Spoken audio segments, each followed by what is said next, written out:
যখন ঘটনাটি ঘটে তখন সময়কাল 2015, শীতকাল, হালকা হালকা কুয়াশা পড়েছে। আর গ্রামের দিকে কিন্তু কুয়াশা একটু বেশিই পড়ে। তখন ওনার বয়স 21-22 বছর। উনি ওই চ্যাংমারি ইউনিয়নের শুকুরের হাট নামক একটা বাজার রয়েছে, ওই বাজারের একটি ওয়ার্কশপ রয়েছে। সেই ওয়ার্কশপে জানালা, গ্রিল এইগুলোর কাজ করা হয়। তিনি ওই কাজগুলোতে পারদর্শী ছিলেন, ওই কাজগুলো করতেন। ওনার বাড়ি থেকে ওই হাটের দূরত্ব 5 থেকে 6 কিলোমিটার। উনি একটা বাইসাইকেল নিয়ে আসা যাওয়া করতেন। সকালে যখন বাইরে বের হতেন তখন তো 7টা-8টার দিকে উনি বের হয়ে যেতেন সকালবেলা। আর বাড়িতে যখন ফিরতেন, ফিরতে ফিরতে রাত 9টা কি 10টা বেজে যেত। এইভাবেই চলছিল কাজ, কোন প্রকার সমস্যা হচ্ছিল না আসা যাওয়ার পথে। হঠাৎ একদিন বাড়িতে যাওয়ার পথে রাস্তায় ঘটে ভয়ঙ্কর এক ঘটনা। ওই দিন শুকুরের হাট থেকে মুসলিম বাজার আসতে প্রায় 2.5 কিলোমিটারের রাস্তা। এই রাস্তার দুই পাশে ধানের ক্ষেত রয়েছে। হঠাৎ করে মনে হলো কুয়াশা একটু বেশি পড়ে গেল। যখন উনি বের হয়েছিলেন তখন কিন্তু এতটা কুয়াশা ছিল না। আর অন্যান্য দিন থেকে ওই রাতে কাজটা শেষ করে বের হতে একটু দেরি হয়ে গিয়েছিল। যখন উনি বের হয়েছেন তখন রাত আনুমানিক 2টা কি 2:30 বাজে। পরের দিন একটি কাজের অর্ডার ছিল, ডেলিভারি দিতেই হবে, তা না হলে সমস্যা হয়ে যাবে। যার কারণে ওনারা রাত একটু বেশি করে কাজটা শেষ করে বের হয়েছেন। সকালে যারা তাড়াতাড়ি আসবেন তারা ওই মালগুলো ডেলিভারি দিয়ে দিবেন, আর ওনারা একটু দেরিতে আসবেন পরদিন আর কি। এরকমভাবেই ওনারা কথাবার্তা বলে বেশিক্ষণ কাজ করেছেন। রাতের বেলা একটু বেশি রাত করেই বাইরে বের হয়েছেন আর কি। ওনার কাছে 3 ব্যাটারির একটা লাইট ছিল। ওটা কিন্তু চার্জার লাইট ছিল না, ব্যাটারি লাইটই। তখনও অনেক পুরনো একটা ব্যাটারি উনি ব্যবহার করতেন, মানে ব্যাটারির মানে লাইট একটা ব্যবহার করতেন আর কি। 2015 সালে এসেও অনেক পুরনো একটা লাইট সচল ছিল, উনি এটা নিয়েই চলাফেরা করতেন ঐতিহ্য হিসাবে। তো উনি পথ চলছেন, ঘন কুয়াশায় টর্চ লাইট জ্বালালে কিন্তু আলো বেশি দূর যায় না, অনেকটা আয়নার মতো রিফ্লেক্ট করে চলে আসে। মনে হচ্ছে আয়নার উপরে আলো ফেলা হয়েছে, অনেকটা রিফ্লেক্ট করে আর কি। তো উনি যাচ্ছেন, হঠাৎ করে মনে হয় কেউ কান্না করছে। উনি সাইকেল চালিয়ে চলছেন, তো মনে হচ্ছে উনি আগাচ্ছেন, কান্নাটা ওনার সাথে সাথেই চলছে। উনি আশেপাশে তাকালেন, তবে তাকিয়ে কাউকেই দেখতে পেলেন না। উনি কিন্তু সাইকেল চালানো থামান নাই। হঠাৎ করে হয় কি, ওনার সাইকেলের চেইন পড়ে গেল। কি আর করা, সাইকেল থামিয়ে চেনটা উঠিয়ে আবার চলা শুরু করলেন। আবার কান্নার শব্দ শুরু হলো। উনি উচ্চ স্বরে বলতে থাকেন, এই কে রে, কে কান্না করে, কেন কান্না করে? যখন উনি এটা বলেন তখন কান্না বন্ধ হয়ে যায়। তো উনি কথা বললে কান্না থেমে যায়, আবার চুপ করলে কান্না করতে থাকে। ওনার তো মাথায় শুধু একটাই চিন্তা, রাত বিরেতে বের হলে এরকম ঘটনা যে ঘটতে পারে এটা কিন্তু ওনার অজানা নয়, কখনো ওনার সাথে ঘটেনি, তার মানে এই না যে কখনোই ঘটবে না। ভয় উনি পাচ্ছেন, তবে মাথায় একটাই চিন্তা, দ্রুত বাড়িতে যেতে হবে। আবার যখন পথ চলা শুরু করলেন, কান্নার শব্দটা আবার ওনার কানে আসে। এর মধ্যে হয় কি, কয়েকবার কিন্তু সাইকেলের চেন পড়ে যায়। ওনার সাইকেলটা কিন্তু খুবই যত্নে থাকতো, উনি সবসময় সাইকেলের যত্ন করতেন, যা যা প্রয়োজন মেরামতের জন্য সেগুলো সবসময় করতেন। ওনার সাইকেলের চেন কিন্তু সহজে পড়তো না, কিন্তু হঠাৎ করেই এখন ঘন ঘন চেন পড়ে যাচ্ছে, বিষয়টা অস্বাভাবিক। কি আর করা, বারবার সাইকেল থামিয়ে চেন উঠাচ্ছেন আর চলছেন সামনের দিকে। কান্নার শব্দটা কিন্তু চলছেই। মুসলিম বাজার পার করে ফকিরের হাট নামে একটা বাজার রয়েছে, সেই বাজারে উনি প্রবেশ করেন। ফকিরের হাট যে বাজারটা, এই বাজারের কাছে একটা বট গাছ আছে, ওই বট গাছের কাছে আবার একটা মাজার রয়েছে। উনি ওইখানে এসে সাইকেলটা থামান আর বলতে থাকেন, এই কে রে কান্না করে, যদি কোনো সমস্যা থাকে সামনে আসলেই তো হয়, এই বারবার কান্নাকাটি করার কোনো মানে হয় নাকি? আসো সামনে আসো, আমি কথা বলি, কান্নাকাটি করে কোনো লাভ নাই, আমাকে বিরক্ত করে কিন্তু কোনো লাভ হবে না। এই কথা বলে উনি আবার সাইকেলের পেডেল দিতে দিতে সামনে আগাতে থাকেন। ফকিরের হাট বাজার যে এরিয়াটা, এটা পার করার পর কিন্তু রাস্তাটা অনেক নীরব। এমনিতেও রাতের বেলায় কেউ থাকে না, রাস্তাঘাট খালি, তাও আবার গভীর রাত। ঝিঝি পোকার ডাক এটা তো আছেই, শেয়ালের ডাক ভেসে আসছে ধানের মাঠ থেকে। একটু এগোতেই উনি খেয়াল করেন ধানের মাঠের দিক থেকে কোনো একটা অবয়ব হেঁটে রাস্তার দিকে আসছে। চারদিকে ঘন কুয়াশা, তবুও কেন যেন অনেকটাই দূর থেকে অবয়বটাকে বোঝা যাচ্ছে। তখন উনি সাইকেলটা থামিয়ে দেখতে থাকেন কে আসে।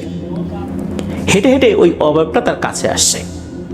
এমনটা না যে অবয়বটা ভেসে ভেসে আসছে, হেঁটে হেঁটেই আসছে। একটু কাছে আসার পর উনি খেয়াল করলেন যে অবয়বটা আলখেল্লার মতো কিছু একটা পরা, আর মুখে লম্বা একটা ঘোমটা দেয়া। এটা কোনো নারী অবয়ব, এটা উনি বুঝতে পেরেছেন। একটু দূর থাকতেই উনি জিজ্ঞেস করেন, এই এত রাতে মহিলা মানুষ, আপনি কোথায় যান? কে আপনি? কোনো উত্তর নাই। নিঃশব্দে এগিয়ে আসতে থাকে ওনার দিকে। তখন অবয়বটা ওনার থেকে মাত্র 20 হাতের মতো দূরত্বে আছে। হঠাৎ করে উনি শুনতে পান পেছন থেকে আর একটা সাইকেল আসছে। সাইকেল চললে এক ধরনের খটর মটর শব্দ হয়, বিশেষ করে মেঠো পথ দিয়ে যদি সাইকেল চলে তখন এক ধরনের শব্দ হয়, ওরকম শব্দ। ওই সাইকেলটা এসে ওনার বরাবর পেছনে দাঁড়িয়ে আস্তে করে বলে, এত রাতে দাঁড়িয়ে আছিস কেন রে? যা, বাড়িতে যা। তখন উনি পেছন দিকে ফিরতে চাইলে হঠাৎ করে পেছন থেকে বলে ওঠে, এই পেছন দিকে তাকাবি না, সোজা সামনের দিকে তাকা, যা সাইকেল চালা, সামনের দিকে দেখে দেখে পথ চলতে থাক। উনি আর কোনো কথা না বলে চলতে থাকে। কণ্ঠস্বরটা কিন্তু ওনার পরিচিত না, বেশ গম্ভীর কণ্ঠ। এদিকে উনিও সাইকেল চালাচ্ছেন আর পেছন থেকে আর একটা সাইকেল আসার খটর মটর শব্দ হচ্ছে। উনি কি মনে করে আর একবার পেছন দিকে তাকিয়ে দেখার জন্য ঘাটটা যেই না ঘোরাবেন তখনই পেছন থেকে বলে, এই তোকে না বললাম পেছন দিকে তাকাবি না, যা সামনের দিকে তাকা, সামনের দিকে তাকিয়ে পথ চলতে থাক।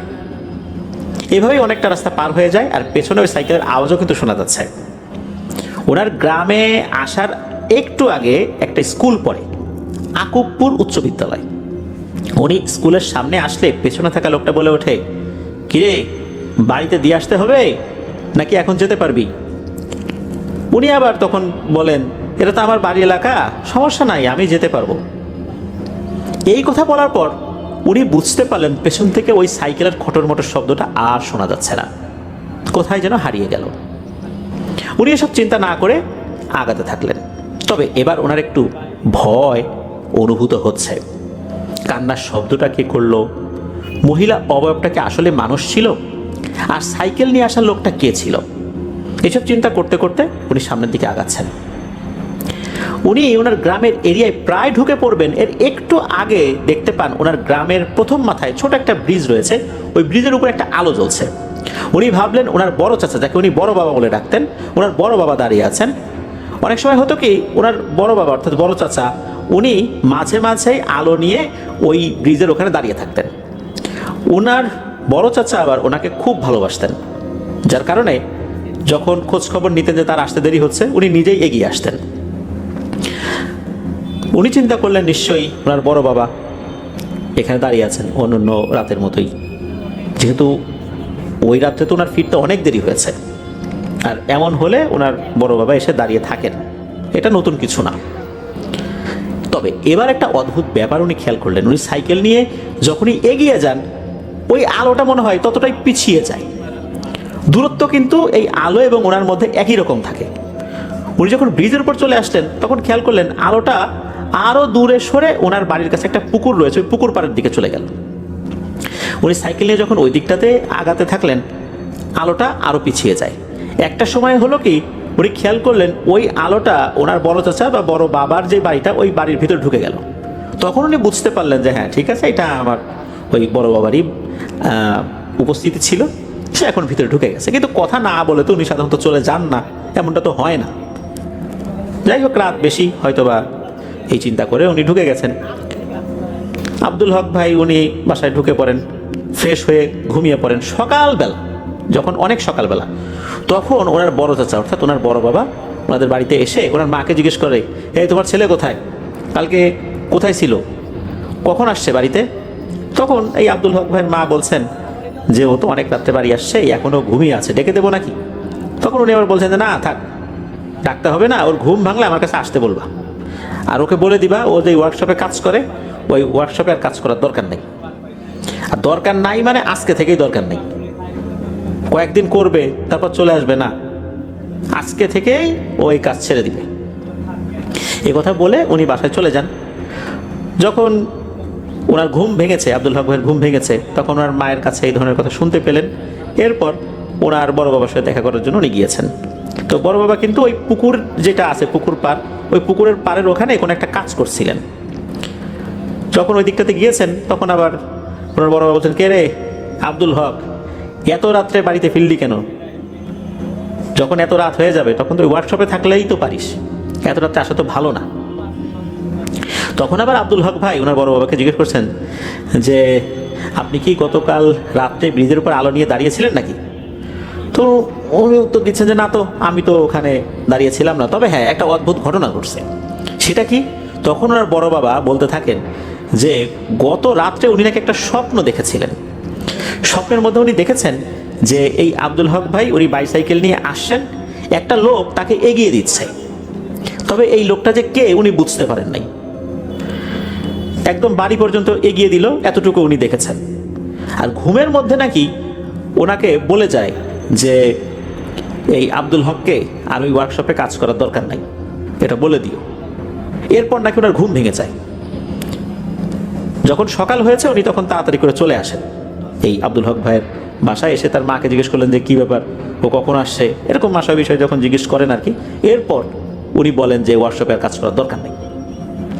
তো ওনার বড় বাবা বলছেন আব্দুল হক ভাইকে যে আসলে এমন একটা স্বপ্ন যে কেন দেখলাম আমি তো নিজেও বুঝতে পারতেছি না, তবে স্বপ্নটা যখন দেখলাম তখন মনে হচ্ছে আমি একদম বাস্তবে সামনাসামনি সব কিছু দেখছি। ফজরের নামাজ পড়েই তো খবর নিতে চলে যাই বাড়িতে। এরপর তো আব্দুল হক ভাই খুবই অবাক হন এবং রাতে ঘটে যাওয়া সব ঘটনা ওনাকে খুলে বলেন। দুজন যখন এই বিষয় নিয়ে আলাপ আলোচনা করেন তখন আর বড় বাবা খুব অবাক হয়ে যান যে কেন যে রাতের বেলা ওই স্বপ্নটা উনি দেখলেন, উনি অবাক হয়ে যাচ্ছেন। এদিকে কে এই কাজটি করেছিল, কে এগিয়ে দিয়েছিল, এটা কিন্তু দুজনের মধ্যে আলোচনা হচ্ছে। তবে এতটুকুই বুঝতে পেরেছিলেন দুজনই যে এখানে খুব ভালো কোনো অবয়বের উপস্থিতি ছিল। আর হয়তোবা এই আব্দুল হক ভাইয়ের বয়স কম, তাকে যদি কোনো বিষয়ে পরামর্শ দিতে যেত উনি ভয় টয় পেতে পারতেন। যেহেতু ওনার বড় বাবা বয়স্ক মানুষ, ওনার অভিজ্ঞতা বেশি, এই জন্যই হয়তোবা তার ঘুমের মধ্যে বা স্বপ্নের মধ্যে এসে তাকে কোনো পরামর্শ দিয়ে গিয়েছিল। যেহেতু উনি আব্দুল হক ভাইকে খুবই স্নেহ করতেন, ভালোবাসতেন, আর মুরব্বী মানুষ যদি কোনো কথা বলে তার একটা গুরুত্ব তো অবশ্যই থাকে, এই জন্যই হয়তোবা তার স্বপ্নের মধ্যে এসে এই বিষয়টা বলে গিয়েছিল আর পুরো বিষয়টা তাকে স্বপ্নের মধ্যে ভিজুয়ালাইজ করে গিয়েছিল, এমনটাই মনে হয়েছে। তো এই ঘটনার পর অবশ্য আব্দুল হক ভাইয়ের কোনো ধরনের অসুস্থতা হয়নি, জ্বর হয়নি, মাথা ব্যথা হয়নি, কিছুই হয়নি, একদম স্বাভাবিকই ছিল। ঝাড়ফুঁকও করানোর দরকার ছিল না বা সেই প্রয়োজনীয়তাও দেখা যায়নি। তো এটাই ছিল ঘটনা। প্রিয় লিসেনার্স, ভয়ঙ্কর তো বটেই, বেশ রহস্যময় ব্যাপারও রয়েছে এই ঘটনার মধ্যে। এটা নিয়ে যেহেতু ওনারা আর সামনের দিকে আগান নাই, অ্যাকচুয়ালি কী হয়েছিল এই বিষয়টা জানা যায় না, ঘটনাটা এ পর্যন্তই। প্রিয় লিসেনার্স, চলুন চলে যাব আমাদের এবারে থার্সডে নাইটের পরবর্তী আরও একটি নতুন ঘটনায়।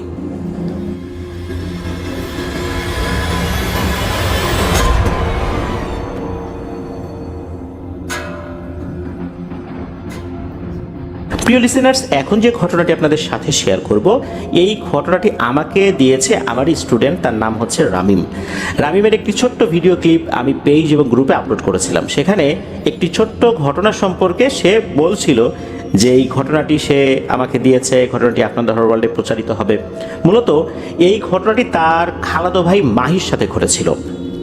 ঘটনাটির সময়কাল মাত্র মাসখানেক আগে, এই শীতের মধ্যেই। তো মাহি গিয়েছে গ্রামের বাড়িতে, তার মামা বাড়িতে আর কি। তার মামার বাড়ি গড়াই নদীর পাড়ে, কুষ্টিয়া যে গড়াই নদী, এই গড়াই নদীর পাড়ে। সে যখন গিয়েছে তখন বাড়িতে তো পিঠাপুলির একটা আয়োজন চলছে। স্বাভাবিকভাবেই শীতকালে আত্মীয় স্বজন বাড়িতে আসলে তো একটা পিঠাপুলির আয়োজন থাকেই। পিঠাপুলির আয়োজন চলছে। হঠাৎ করে মাহির কাছে মনে হলো সে তার মামার বাইকটা নিয়ে ঘুরতে বের হবে। এখন মাহি যে ঘুরতে বের হবে, এখানকার রাস্তাঘাট সম্পর্কে তো মাহি এতটা অবগত না। মামা তো বাইক দিতে চাচ্ছিলেন না, আর সে তো জিদ করে বসেই আছে, মামার বাইকটা সে নিবেই। একটা পর্যায়ে এসে তখন মাহির মা তাকে বলল যে বাইক টাইক দেওয়া যাবে না, অন্য কোথাও ঘুরতে চা, বাইক নিয়ে ঘুরতে হবে না। তখন মাহি বলল যে তাহলে একটা কাজ করি, আমি এই গড়াই নদীর চরে একটু ঘুরে আসি। রাত বিরেতে গড়াই নদীর চরে যাওয়াটা এটা কিন্তু মাহির মা সায় দিলেন না। উনি যতই বুঝান না কেন মাহি আর বোঝে না। একটা পর্যায়ে উনি বিরক্ত হয়ে বললেন যে এত রাত্রে যাবি ওখানে, দেখবি ওখানে ভূতে কিন্তু তোকে বালুর মধ্যে একদম গেড়ে দিবে। তাতেও কোনো ভাবান্তর দেখা গেল না মাহির ভিতরে। মাহি বলতেছে ভূত প্রেত যা আসুক, আমি এখন যাবই। বাইক দিলা না, এখন আবার গড়াই নদীর চরে যাব, এখন আবার ভূত প্রেতের ভয় দেখাচ্ছ, তা তো হবে না, আমি এখন যাবই। এই বলে সে রওনা দিয়েছে। অল্প সময়ের মধ্যেই সেই গড়াই নদীর চরে চলে আসে। তখন কিন্তু সে একাই ছিল, সাথে কোনো লোকজন ছিল না। দূরে আলো দেখা যাচ্ছে, তখন যে অনেক রাত এটাও বলা যাবে না। সন্ধ্যার পর এশার আজান হয়েছে বা হবে এমন একটা সময় আর কি। আর সে যেখানে গিয়েছিল ওইটার কাছাকাছি একটা জায়গায় শ্মশান রয়েছে। সে একা একা হেঁটে হেঁটে হেঁটে হেঁটে এমন একটা জায়গায় গিয়ে বসেছে, আশেপাশে কোনো লোকজন দেখা যায় না। জায়গাটা একটু উঁচু উঁচু জায়গায় বসার কারণ হচ্ছে ওখান থেকে যেন আশেপাশে সে সব কিছু দেখতে পায়। চাঁদের আলো ছিল মোটামুটি ভালোই, চারপাশে তো কেউ নাই। হঠাৎ করে মাহির কাছে মনে হলো তার পেছন থেকে কোনো হিংস্র প্রাণী গড়গড় গড়গড় করে আওয়াজ করছে। খুব আক্রমণাত্মকভাবে পেছন থেকে এরকম আওয়াজটা ভেসে আসছে। হঠাৎ করে এরকম একটা শব্দ পাওয়ার পর তার বুকটা ধক করে ওঠে। মাহি তো আসলে এই ধরনের পরিবেশে অভ্যস্ত না, সে শখ করে আসছে বেড়াতে, আশেপাশে কেউ নাই। হঠাৎ করে এই ধরনের শব্দ পেলে ভয় পাবে, এটাই তো স্বাভাবিক। অল্প বয়স্ক একটা ছেলে এরকম নির্জন জায়গায় এরকম আওয়াজ শুনলে ভয় পাওয়ারই কথা। মাহি চিন্তা করলো যে জিনিসটা কি, একটু দেখি তো কুকুর না শেয়াল। সে পেছন দিকে ঘুরে তাকিয়েছে, আর তখনই দেখে ভয়ঙ্কর একটা জিনিস। সে দেখে 10 থেকে 12 হাত উচ্চতার একটা কালো অবয়ব। কালো এই কারণে বলছি যে ওখানে যতটুকু আলো ছিল, চাঁদের আলো, সেই আলোতে এটাকে মনে হচ্ছিল একটা কালো অবয়ব, চেহারা বোঝা যাচ্ছে না। ওই জিনিসটা অদ্ভুতভাবে মাহির দিকে কিছুটা ঝুঁকে রয়েছে, মনে হচ্ছে এই জিনিসটাও মাহিকে দেখছে। সেও অবাক হয়ে দেখছে, আরে এখানে এই জিনিসটা কি করে, এই ছেলেটা এখানে কি করে। সেও মনে হচ্ছে অবাক হয়ে মাহিকে দেখছে। ওই অবয়বটা বেশ লম্বা ছিল তো, তাই হয়তোবা কিছুটা ঝুঁকে পড়ে মাহিকে দেখছিল। এদিকে মাহি এই ধরনের একটা ভয়ঙ্কর জিনিস দেখে সে সাথে সাথে পকেটে হাত ঢুকায় মোবাইল ফোনটা বের করার জন্য। মাহি ওই সময় এতটাই ভয় পেয়ে গিয়েছিল, মোবাইল ফোন যে সে পকেট থেকে বের করে আবার ঠিকমতো ডায়াল করবে এটাও সে পারছিল না। পকেটে হাত দিয়েছে কিন্তু মোবাইল ফোনটা মনে হচ্ছে পকেটে আটকে গেছে, বের হচ্ছে না। একটা পর্যায়ে বের করার পর সে দ্রুত ফোন করার চেষ্টা করে, কিন্তু মনে হচ্ছে সে ফোনও করতে পারছে না। এদিকে তার শরীরটা মনে হচ্ছে জমে গিয়েছে। সে যখন বুঝতে পারলো সে কোনোভাবেই ফোন করতে পারছে না, এক পর্যায়ে সে শরীরের শক্তি সঞ্চয় করে উল্টো দিকে ঘুরে দৌড় দিয়েছে। যেই না দৌড় দিয়েছে, পেছন থেকে মনে হলো ধাপ ধাপ ধাপ করে কয়েকটা আওয়াজ হলো। মনে হলো পেছন থেকেও ওই অবয়বটা এরকম শব্দ করে কয়েকটা কদম ফেলে তার দিকে এগিয়ে এলো। এরপরে মাহির কাছে মনে হলো বিশাল বড় শক্ত একটা হাত তার ঘাড়ের উপর চেপে ধরেছে। এরপর তার কিছুই মনে নাই। এদিকে মাহি যে এই চরে গিয়েছে এটা যখন তার মামারা শুনতে পেয়েছে, তখন তো তারা চিন্তিত হয়ে যায় যে এত নির্জন একটা জায়গায় সে ওখানে গিয়েছে, কোনো একটা বিপদ আপদ হতে পারে, সাথে তো লোকজন গেলে ভালো হতো, কত ধরনের লোকই তো সেখানে থাকে। তখন তারা মাহিকে ফোন করার চেষ্টা করছে, এদিকে মাহির ফোন বন্ধ। যখন মাহির ফোন বন্ধ পাওয়া যায় তখন তো বাড়ির সবাই চিন্তিত হয়ে পড়ে, সবাই মিলে খুঁজতে বের হয় সেখানে। তারা সেখানে এসে তন্ন তন্ন করে খোঁজে, কিন্তু মাহিকে কোথাও পাওয়া যায় না। এদিকে তো চারদিকে শোরগোল পড়ে যায়, মাহি কোথায় গেল। চারদিকে খোঁজাখুঁজি হচ্ছে, মাহি আসলেই কোথায় গেল। বিস্তীর্ণ এলাকা জুড়ে মাহিকে খোঁজা হয়, কিন্তু মাহি কোথাও নাই। এদিকে ঘটে আর একটা ঘটনা। হঠাৎ করেই মাহির সেন্স ফেরত আসে। মাহি দেখে একটা হাইওয়ের পাশে মসজিদ রয়েছে, এই মসজিদের বারান্দার নিচে সে পড়ে আছে। তার শরীরে বালি মাখানো, কাদা মাখানো। মাহি বুঝতে পারছে না সে এখন কোথায় আছে। মাহি বোঝার চেষ্টা করলো যে ওই মসজিদে যেই নামটা লেখা রয়েছে বা নাম ফলক যেটা লেখা রয়েছে সেখানে তো আসলে লেখা থাকে যে এটা কোন এরিয়া, মানে এরিয়া আর কি। অনেক সময় দেখা যাচ্ছে যে মসজিদের নাম থাকে, তার নিচে লেখা থাকে যে এটা কোন এরিয়ার মসজিদ। ওটা দেখে মাহি আসলে চিনতে পারছে না ভালো করে যে এই এরিয়াটা আসলে কোথায়। তবে পাশে কুষ্টিয়া লেখা রয়েছে আর একটা হাইওয়ে চলে গিয়েছে। মাহি বুঝতে পারলো এটা ঢাকা কুষ্টিয়া মহাসড়ক। এরপর মাহি তো এখন কি করবে, সে চিন্তা করলো এখন দ্রুত বাড়িতে ফোন করার দরকার। পকেটে হাত দিয়ে দেখলো মোবাইল ফোনটা ঠিকই আছে, কিন্তু মোবাইল ফোনটা যখন বের করেছে তখন মাহি দেখতে পেল মোবাইল ফোনের ডিসপ্লেটা একদম ভেঙে একাকার হয়ে গেছে। কোনোভাবেই মোবাইলটা অন হচ্ছে না। তার মোবাইল ফোনের যে ডিসপ্লেটা, এই ডিসপ্লেটা কিন্তু এভাবে চুরমার হয়ে যাওয়ার জন্য প্রচণ্ড শক্তি প্রয়োজন। অনেক ভারী কিছু দিয়ে ক্রমাগত আঘাত করলে এইভাবে চুরমার হতে পারে, এছাড়া কিন্তু এরকমভাবে চুরমার হওয়ার কথা না। নিছক হাত থেকে পড়ে গেলে এভাবে ভেঙে যাবে না। আর তার ফোন তো হাত থেকে পড়ে যায় নাই, মনে হচ্ছে কেউ ইচ্ছাকৃতভাবে মোবাইল ফোনের ডিসপ্লেটা এভাবে ভেঙে চুরমার করে দিয়েছে। মাহি অপেক্ষা করছে কি করবে না করবে। এদিকে তার শরীরে এরকম কাদামাটি লাগা অবস্থা, হঠাৎ করে কেউ দেখলে তাকে তো পাগল মনে করবে। এমন অবস্থায় একটা ব্যাটারি চালিত ভ্যান এগিয়ে আসতে দেখে মাহি। ওই ভ্যানওয়ালাকে মাহি থামায়, জিজ্ঞেস করে যে সে কোথায় আছে। তখন ভ্যানওয়ালা একটা জায়গার নাম বলে। ভ্যানওয়ালা জিজ্ঞেস করে যে ও বাবা তুমি কোথায় যাবা। তখন মাহি তার মামা বাড়ির ঠিকানা বলে। তখন ওই ভ্যানওয়ালা বলে এই জায়গা তো অনেক দূরে, যেতে তো অনেক সময় লাগবে। তখন মাহি বলে যে এই ঘটনা, আমি তো আসলে এখানে কিভাবে চলে আসছি আমি বুঝতে পারতেছি না। ভ্যানওয়ালাও বুঝতে পারে সমস্যাটা কি। তখন ভ্যানওয়ালা মাহিকে ভ্যানে বসিয়ে দীর্ঘ সময় নিয়ে মাহিকে তার মামার বাড়িতে দিয়ে আসে। বাড়ির সবাই মাহিকে দেখে তো খুশিও হয়, অবাকও হয়, ভয়ও পায়। এ কী অবস্থা। এরপর মাহি সব ঘটনা খুলে বলে। তবে এই যেই ঝামেলাটা হলো, মাহি যেই প্রবলেমটা ফেস করলো, এরপরে বেশ কিছুদিন কিন্তু মাহি একটা মায়াজালের মধ্যে আবদ্ধ থাকতো। সে সবসময় নাকি বিড়বিড় করে বলতো আমাকে যেতে হবে, আমি আবার সেই নদীর চরে যাব, আমাকে কেউ একজন ডাকছে, এরকম বলতো। তবে আল্লাহর রহমতে ঝাড়ফুঁক করার পর মাহি পরিপূর্ণভাবে সুস্থ হয়ে গেছে। এখন মাহি ঢাকাতেই আছে, এখন আর কোনো সমস্যা নাই। তবে সেই রাতের আতঙ্ক এখনও মাহিকে তাড়া করে ফেলে। কথা হচ্ছে এই যেই অবয়বটা মাহির ঘাড়ের উপর চেপে ধরেছিল, এই চেপে ধরার কারণে মাহির ঘাড়ের উপর নাকি 3টা দাগ হয়েছিল। মাহিকে যখন উদ্ধার করা হয়, অর্থাৎ ওই ভ্যানওয়ালা তাকে ওইখান থেকে নিয়ে বাড়িতে আসেন, তখনও নাকি অল্প অল্প রক্ত ঝরছিল ওই ক্ষতস্থান দিয়ে। মাহির ঘাড়ে কিন্তু এখনও ওই 3টা দাগ রয়ে গেছে। ওই ভয়ঙ্কর ওই অবয়বটা কে ছিল, কোথা থেকে আসলো, এটা জানা না গেলেও এতটুকু বোঝা যাচ্ছে যে ওই সময় এমন কোনো অশরীরী ওখানে এসে পড়েছিল, ওই অশরীরীটাও মাহির উপস্থিতিতে বিরক্ত হয়েছিল, যার কারণে সে মাহিকে ওখান থেকে তুলে নিয়ে অনেক দূরে কোনো একটা জায়গায় ফেলে দিয়েছিল।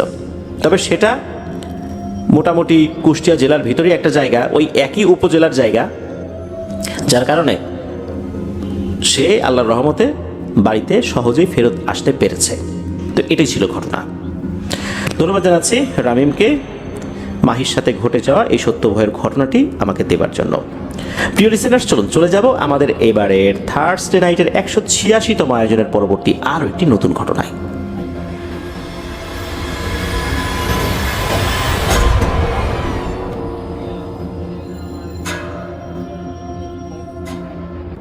প্রিয় লিসেনার্স, এবারের ঘটনাটি আমরা পেয়েছি একজন আপুর কাছ থেকে। ওনার নাম সিফাতারা ছোয়া।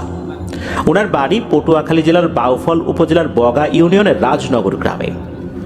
ঘটনাটি মূলত ওনার বাবার সাথে ঘটেছিল, আর এই কারণে ওনার পুরো পরিবারই এটা সাফারার। তো চলুন ঘটনায় চলে যাই। সাল 2005। ওনার বাবার নাম খাইরুল আলম টুটু। ওনাদের ওই এলাকায় বেশ নাম করা একটা ফার্মেসি রয়েছে ওনার বাবার, অনেকেই এক নামেই চেনে। ওনার বাবাকেও চেনে, ফার্মেসিকেও চেনে। 2005 সালে হঠাৎ করেই ওনার বাবা অসুস্থ হয়ে পড়েন, একদম বিছানায় পড়ে যান। তখন এই ছোয়াপুর বয়স 5 বছরের মতো। উনি ওনার পরিবারের সবচাইতে বড়, তখনই ওনার বয়স 5 বছরের মতো। ওনার বাবা এতটাই অসুস্থ হয়ে যান যে বিছানা থেকে উঠতেই পারতেন না। সবসময় তার একটা অস্থির লাগতো, শরীর এমন অসুস্থ, বিছানায় আসলে শয্যাশায়ী উনি। এখন ওনার তো টুকটাক ধারণা ছিল কোন ধরনের ওষুধ খেতে হবে, যেহেতু উনি একটা ফার্মেসির মালিক। উনি ওনার মতো করে কিছু ওষুধ খান, কিন্তু তাতে কোনো লাভ হলো না। এরপর একজন ডাক্তারের পরামর্শে ঢাকাতে নিয়ে আসা হয়। ঢাকাতে অনেক নাম করা ডাক্তার দেখানো হয়, কেউ কোনো রোগ ধরতে পারে না।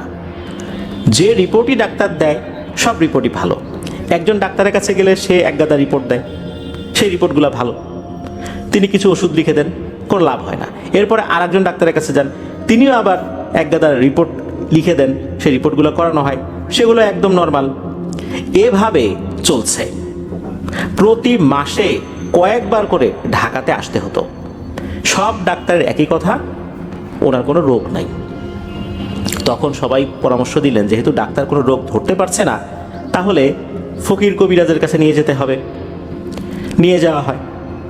দেখা গেল এই ফকির কবিরাজদের মধ্যে বেশিরভাগই ছিল বড় ধরনের ঠক এবং বাটপাট। একবার হলো কি, এক ফকিরের কাছে যাওয়া হয়েছে। এরপর ফকির বলল রাতের বেলা সে ঘরে জিন হাজির করবে, আপনারা সবাই বাইরে যান। রুগীকে ঘরে বসিয়ে রেখে সবাই বাইরে চলে গেলেন। এরপর ফকিরের একটা ভাঙাচোরা ঘর আর কি, সেই ঘরের মধ্যে সে আসন বসিয়েছে। বেশ কিছুক্ষণ পর দেখা গেল ওই ঘরটা থরথর করে কাঁপছে। ঘটনা কি, ঘর কাঁপছে। তখন হলো কি, এনারা ঢুকে দেখেন যে ওই যেই ফকির, এই ফকির সে নিজেই ওই ঘরের একটা খুঁটি হাত দিয়ে ধরে ঝাঁকাচ্ছে, যাতে করে বাইরে থেকে লোকজন বোঝে যে এর ভিতরে জিন হাজির হয়েছে, এই জন্য ঘরটা এই কারণে কাঁপছে। এই ধরনের ঠক বাটবাড়ি দেখে ওনাদের তো এই ফকির কবিরাজের উপর থেকেও বিশ্বাস অনেকটাই উঠে যায়।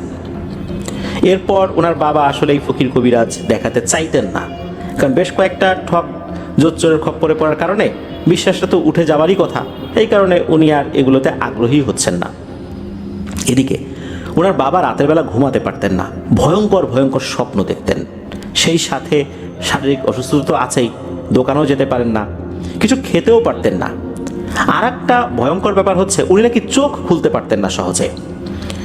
অনেক কষ্ট করে তাকানোর চেষ্টা করার পর কিছুটা চোখ খুলতে পারতেন, এরকম একটা অবস্থা। মনে হচ্ছে চোখের পাপড়ি এবং পাতা এমন ভার হয়ে আছে, ওনার চোখের সমস্ত শক্তি এক করেও চোখ খোলা যাচ্ছে না। হাত দিয়ে টেনে চোখ যদি খোলা যায় তাহলে মোটামুটি ভালো করে দেখা যায় আর কি।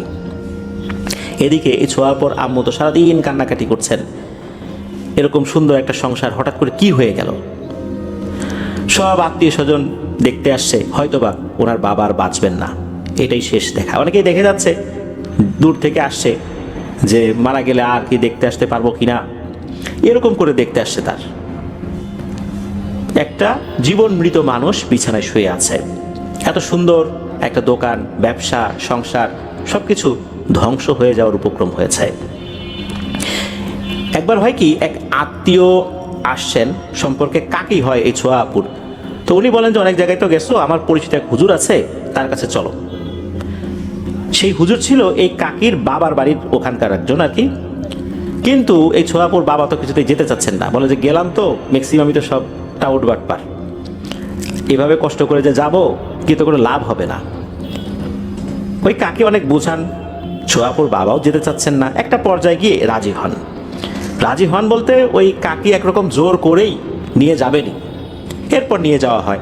সেই হুজুর দেখলেন, হুজুর বললেন যে এই সমস্যাটা আসলে দীর্ঘদিনের, আর হুট করেই এটা থেকে মুক্তি পাওয়া যাবে না, বেশ সময় নিয়ে রুকিয়া করতে হবে এবং ধৈর্য ধরতে হবে। সবাইকেই, সব পক্ষকেই ধৈর্য ধরতে হবে।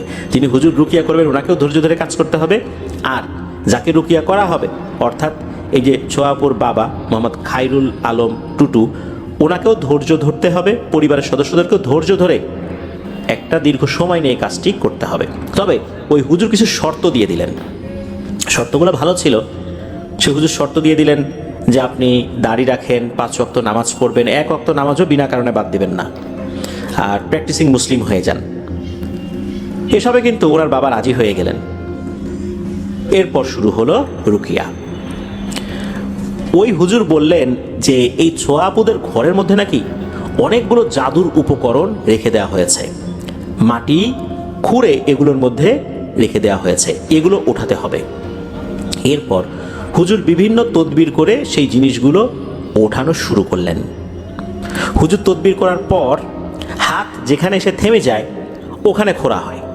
ওখানে খোঁড়ার পরপরই ওখানে নাকি তাবিজ সহ বিভিন্ন ধরনের জিনিস পাওয়া যায়। একবার হলো কি, যেখানে খাট, মূলত ওনার বাবা যেই খাটে ঘুমাতেন, এই খাটের যেই অংশটার দিকে মাথা দিয়ে ঘুমানো হয় আর কি, পায়ের দিক মাথার দিক 2 পার্ট তো থাকে, ওই মাথার দিকের একটা জায়গায় এসে ওই হাত থেমে যায়।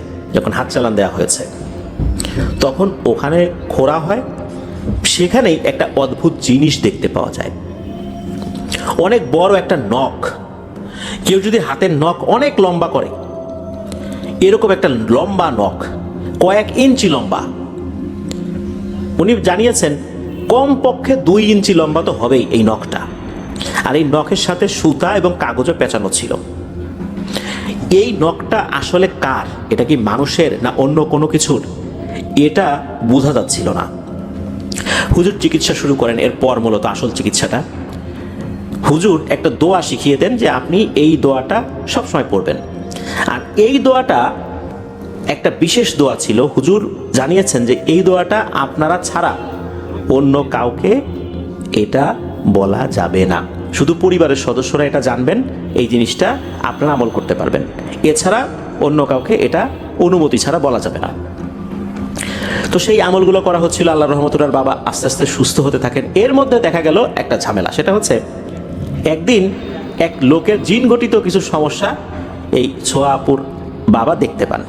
উনি চিন্তা করলেন যে আমি তো একটা দোয়া জানি, এই লোকটা কষ্ট পাচ্ছে, দেখি একটু ফু দিয়ে দেয় এই দোয়াটা পড়ে। উনি ওই দোয়াটা পড়ে ওই ব্যক্তিকে ফু দিয়েছেন। ফু দেওয়ার পর ওই লোকটা বেশ স্বাভাবিক হয়ে যায়। কিন্তু শুরু হয় আর একটা সমস্যা ওই দিন রাত থেকেই। ঘুমের ভেতরে ভয়ঙ্কর কিছু অবয়ব এসে এই ছোয়াপুর বাবাকে ভয় দেখাতে শুরু করে। ওনার বাবা নির্দিষ্ট করে বলতে পারে না যে এরা কি বলে, ওরা কিছু একটা বলে, কিন্তু কি যে বলে, কি ভাষায় বলে, এটা বোঝা যায় না। এভাবে উনি টানা কয়েক রাত নির্ঘুম একরকমের রাত কাটান আর কি। এরপর যখন হুজুরের সাথে যোগাযোগ করা হয়, উনি বলেন যে আপনি যেই দোয়াটা পরে ফু দিয়েছেন, এই দোয়াটা পরে তো এভাবে ফু দেওয়া যাবে না, আপনাকে তো নিষেধ করা হয়েছে। এই আমলটা শুধু আপনি এবং আপনার পরিবারের সদস্যরা করবেন। আপনি কেন ওই লোককে এই দোয়াটা পরে ফু দিতে গেছেন? সব কাজ তো সবার না আসলে। তখন ওনার বাবা বুঝতে পারেন যে আসলে এভাবে ওনাকে ফু দেওয়া উচিত হয়নি। উনি তো আসলে উপকার হবে ওই ব্যক্তির এই চিন্তা করে দিয়েছেন। আসলে প্রত্যেকটা জিনিসেরই কিন্তু একটা পার্শ্ব প্রতিক্রিয়া রয়েছে। যেহেতু ওই হুজুর এই দোয়াটা শিখিয়ে দিয়েছিলেন, নিশ্চয়ই উনি জানতেন যে এই দোয়াটা উনি ছাড়া অন্য কেউ পড়ে যদি আমল করে তাহলে হতে পারে যে এই দোয়াটা তার জন্য পারফেক্ট না। আর উনি যদি নিজের জন্য না পড়ে অন্যের জন্য পড়ে যদি কাউকে ফু দেয় তাহলে হিতে বিপরীত হতে পারে। জিনে ধরা রুগীকে যদি এই দোয়া পড়ে ফু দেওয়া হয় তাহলে ওই জিনে ধরা রুগীর সাথে যে জিনটা রয়েছে সে ক্ষিপ্ত হয়ে তার উপর আক্রমণ করতে পারে, অনেক ধরনের ব্যাপারই হতে পারে এমন ঘটনাই ঘটেছে। যাই হোক, আল্লাহর রহমতে এই সমস্যাটা দূর হয়ে যায়।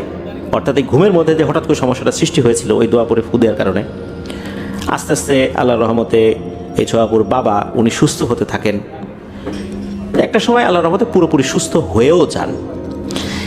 তখন ওই হুজুর জানান যে ওনাদেরই একজন নিকট আত্মীয় মূলত হিংসার বশবর্তী হয়ে জাদুটোনা করেছিল।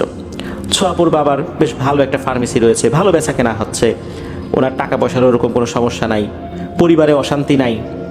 তো আমাদের একটা তো কমন প্রবলেম আছেই যে কারো ভালো দেখলে সইতে না পারা। এই জায়গা থেকেই মূলত ওনার কোনো এক আত্মীয় এই কাজটি করেছে। তবে পারিবারিকভাবে অনেকবার হুজুরকে বোঝানোর চেষ্টা করা হয়েছে যে আপনি অন্তত একবার হলেও নামটা বলেন, আমরা তাকে কিছু বলবো না, কিন্তু হুজুর কোনোভাবেই এটা বলেন নাই। মূলত এমন একটা ভাবে জাদুর শুরুটা হয়েছিল, এটাও বেশ রহস্যময়। হুজুর এতটুকু জানিয়েছিলেন যে একজন নিকট আত্মীয় এই ছোয়াপুর বাবাকে চা খাইয়েছিলেন। অনেক সময় আমরা কাউকে ডেকে বলি না, ভাই আসেন চা খান। ওই চা খাওয়ানোর সময় চায়ের ভেতরে জাদুর একটা উপকরণ মিশিয়ে দেওয়া হয়েছে, যেটা উনি বুঝতে পারেন নাই। সেখান থেকে শুরু। এরপর বিভিন্নভাবে ওনার বাসায় আসছে, সুযোগ বুঝে বাড়ির বিভিন্ন জায়গায় তাবিজ থেকে শুরু করে নিয়ে বিভিন্ন ধরনের জাদুর উপকরণগুলো পুঁতে দিয়েছে। তারপর থেকে সমস্যা অনেক প্রকট হয়ে যায়। আল্লাহর রহমতে আস্তে আস্তে তো উনি স্বাভাবিক হয়ে যান। তবে উনি কিন্তু বাইরে চা খাওয়া একদমই ছেড়ে দেন। উনি আর বাইরে চা খান না। শুধু বাইরে চা খাওয়া না, কেউ কিছু যদি দেয় সেটা খাওয়ার ক্ষেত্রে উনি যথেষ্ট সতর্কতা অবলম্বন করেন। এরপর আসি আর একটা ঘটনা। 2018 সালে শবে বরাতের রাতে ওনার বাবা গ্রামের বাড়িতে নামাজ পড়তে গিয়েছেন। তো গ্রামের বাড়ি তো খুব বেশি দূরে না, যেখানে ওনারা থাকেন সেখান থেকে প্রায় 30 মিনিটের দূরত্ব আর কি, পায়ে হেঁটে। উনি আসলে প্রতিদিনই একবার ওই পুরনো বাড়িতে যাওয়ার চেষ্টা করেন। তো শবে বরাতের রাতে ওনার বাবা ফার্মেসিতে 2 জন কর্মচারীর উপর দোকানের দায়িত্ব দিয়ে উনি একজনের সাথে বের হয়েছেন। যে যার সাথে বের হয়েছেন তার নাম হচ্ছে তারেক। আর এই তারেক উনি এই ছোয়াপুর বাবার কোনো আত্মীয় স্বজন না, কিন্তু সম্পর্ক অনেক ভালো তার সাথে আর কি। যখন বের হয়েছেন রাতের বেলা, হঠাৎ করে নাকি ওই তারেক ভাই বলে যে, কাকা আপনার মাথার টুপিটা কোথায়? তখন এই ছোয়াপুর বাবা দেখে যে তার মাথায় টুপি নাই, টুপি পকেটে থাকে, পকেটেও নাই। তখন আর বাবা ভাবলেন যে ফার্মেসিতে হয়তো বা রেখে আসছেন। তো উনি আবার ফার্মেসিতে ব্যাক করেন, ফার্মেসিতেও টুপি আর খুঁজে পান না। এদিকে জামাতের সময় হয়ে গেছে, তাড়াতাড়ি যেতে হবে। তখন এই যে তারেক ভাই উনি ওনার কাছ থেকে একটা টুপি ছোয়াপুর বাবাকে দিয়েছে যে, ভাই বা কাকা এটা পরেন, চলেন আমরা মসজিদে যাই। তো ওনারা মসজিদে গিয়েছেন, নামাজ শুরু হয়েছে। নামাজের মধ্যে যখন ছোয়াপুর বাবা সিজদায় ছিলেন, তখন মনে হলো মাথার থেকে কি যেন নিচে পড়লো। উনি যখন সিজদা থেকে উঠে দাঁড়িয়েছেন, তখন উনি দেখেন তার মাথার টুপি এটা ওই জায়গায় পড়ে আছে। অনেক সময় আমরা কিন্তু রুকুতে গেলে বা সিজদায় গেলে মাথার থেকে টুপি খুলে পড়ে যায়। উনি নামাজে দাঁড়িয়েই দেখেন, আরে যেই টুপিটা এখানে পড়ে গেছে, এই টুপিটা তো ওনার সেই টুপিটা। এই টুপিটা এখন কিভাবে আসলো? উনি তো ওই তারেক ভাইয়ের দেয়া টুপিটা মাথায় পড়েছিলেন। তখন ওনার বাবা নামাজের মধ্যেই বেশ অবাক হয়ে যান। তো তারেককে এই বিষয়ে জিজ্ঞেস করা হলেও সে এই বিষয়ে কোনো সদুত্তর দিতে পারে নাই, যে আসলে টুপিটা কিভাবে আসলো, কি আসলে বিষয়ে কিছু বলতে পারেন নাই উনি তো ওনার কাছ থেকে একটা টুপি দিয়েছিলেন। আর এই টুপিটা ওই টুপি কিভাবে হয়ে গেল, এটাও এক রহস্য। তো এটা একটা ছোট একটা রহস্যময় ঘটনা। প্রিয় লিসেনার্স, আমি মূলত এই ঘটনাটি আমি বলার ক্ষেত্রে একটা মেসেজ আপনাদেরকে দিতে চাই। যেই মেসেজটা আমি পেয়েছি সেটা হচ্ছে যে, এটা আপনারা তো বুঝতে পেরেছেন যে আমি কি বলতে চাচ্ছি। আমরা আসলে হিংসার বশবর্তী অনেকেই হয়ে পড়ি, আর এই কারণে অন্যের ভালো আমরা দেখতে পারি না। তখন কি করা যায়, তাকে সরাসরি হিট করলে তো পুলিশ এই ধরনের ঝামেলা হয়ে যাবে, পুলিশই ঝামেলা হয়ে যাবে। তখন মূলত অনেকেই জাদুটোনার আশ্রয় নেয়। আপনারা জেনে অবাক হবেন, গ্রামের বিভিন্ন এলাকাগুলোতে, বিশেষ করে গ্রামের কথাই বলছি, বিভিন্ন ছোটোখাটো কবিরাজ আছে, ব্ল্যাক ম্যাজিক করে। এদের কাছে কত মানুষ যে যায়। মহিলাদের একটা কমন সমস্যা যে তার এক শত্রু আর একজন মহিলা, সে গর্ভবতী হয়েছে, গর্ভের সন্তানকে নষ্ট করে দিতে হবে। তার পরিচিত একজন মহিলার সন্তান বিদেশ যাবে, ভিসা হয়ে গেছে, সে যেন বিদেশ যেতে না পারে, অথবা বিদেশ গিয়েছে সে যেন কামাই রোজগার না করতে পারে, আবার যেন দেশে ফেরত আসে। ছেলেটা বিদেশে গিয়ে ভালো উপার্জন করছে, ঘরবাড়ি করছে, এটা আর একজনের সহ্য হচ্ছে না। এই জন্য নিজের টাকা খরচ করে ব্ল্যাক ম্যাজিক করে ওই ছেলের ক্ষতি করতে হবে, ওই পরিবারের ক্ষতি করতে হবে।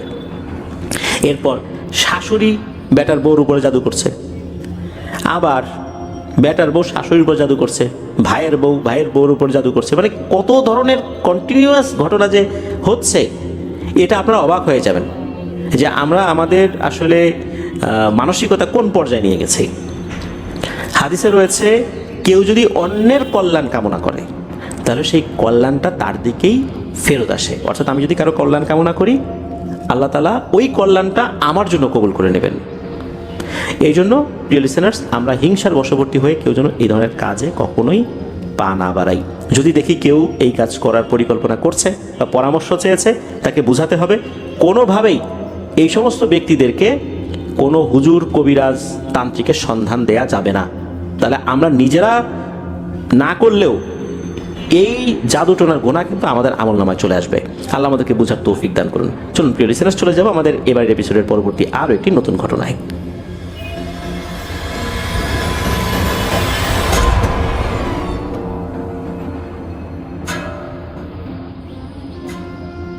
প্রিয় লিসেনার্স, এখন যে ঘটনাটি আপনাদের সাথে শেয়ার করব, এই ঘটনাটি আমাদেরকে যিনি দিয়েছেন তার নাম শান্ত আহমেদ। ওনার বাড়ি মানিকগঞ্জ জেলার ঘিওর উপজেলায়। ঘটনাটি উনি ওনার এক চাচির কাছ থেকে সংগ্রহ করেছেন। ঘটনাটির একটি অংশ চাচির সাথে ঘটেছে, অন্য অংশটি চাচির হাজব্যান্ডের সাথে অর্থাৎ চাচার সাথে ঘটেছে।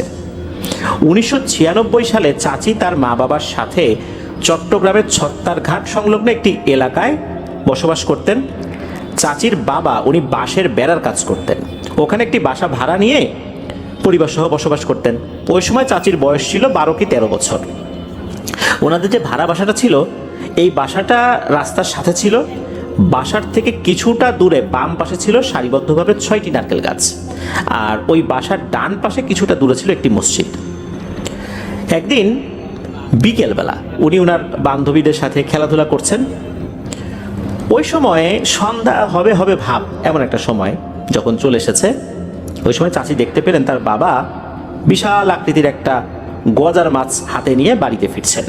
এত বড় মাছ দেখে উনি তো এগিয়ে গিয়েছেন, কারণ মাছ ওনাকেই কুটতে হবে, কাটতে হবে।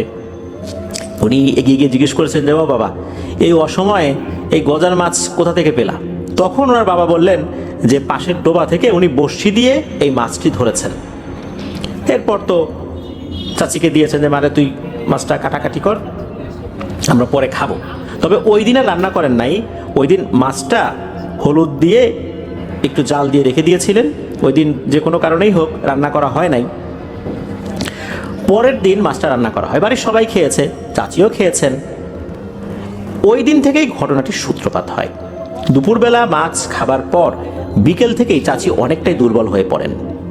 উনি এরপর থেকে খাওয়া দাওয়া কিছুই করতে পারতেন না, সারাদিন শুয়ে থাকতেন। চঞ্চল দুরন্ত একটা মেয়ে এইভাবে সারাদিন শুয়ে থাকে। ডাক্তার দেখানো হয়, ডাক্তার ওষুধ দেয়, ভিটামিন দিয়েছে, চিন্তা করেছে হয়তো বা ভিটামিনের ঘাটতি রয়েছে, শরীর দুর্বল হয়ে গেছে, কিন্তু না, কিছুতেই কিছু হয় না। চাচির বাবা উনি আবার তুলা রাশির লোক ছিলেন।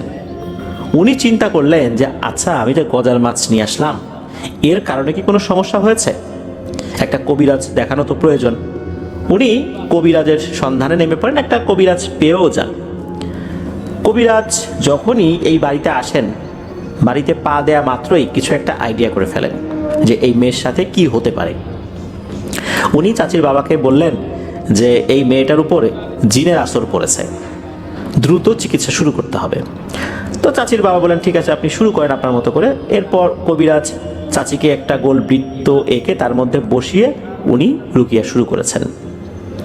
হঠাৎ করে চাচির ভেতর থেকে 6 ধরনের কণ্ঠে কথা বলা শুরু হয়ে যায়।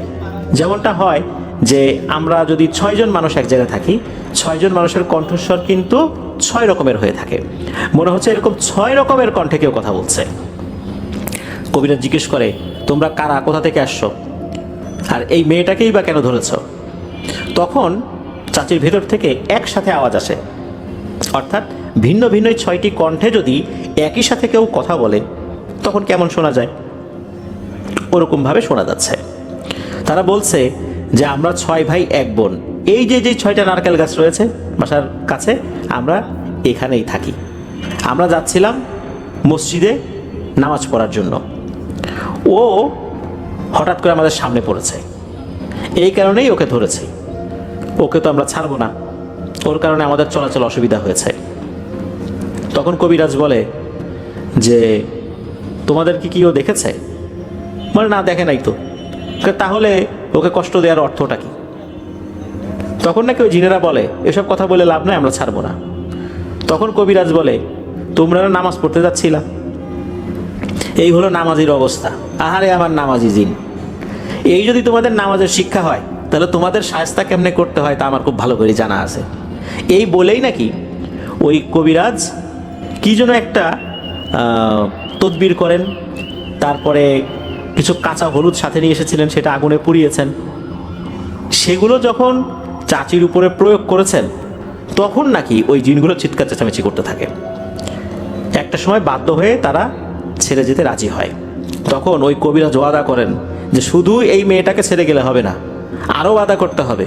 সেটা হচ্ছে, তোমরা যেহেতু মুসলিম জিন, এইভাবে অকারণে কোনো মানুষকে আর কষ্ট দিবে না।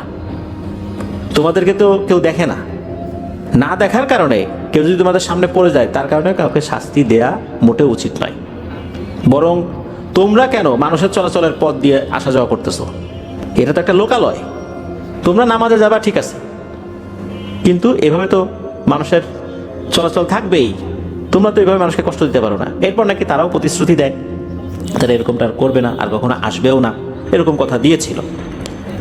এরপর তো চাচি অল্প কয়েকদিনের মধ্যে আল্লাহর রহমতে সুস্থ হয়ে যান, ঠিকঠাক মতো খাওয়া দাওয়া করেন। এরপর বেশ কিছু বছর কেটে যায়।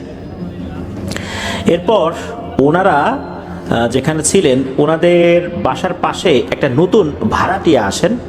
তবে যারা এসেছিলেন তাদের নাম চাচি বলতে পারেননি, কারণ উনি মনে করতে পারেননি তাদের নাম কি ছিল। তারা রংপুর থেকে এসেছিলেন একটা পরিবার।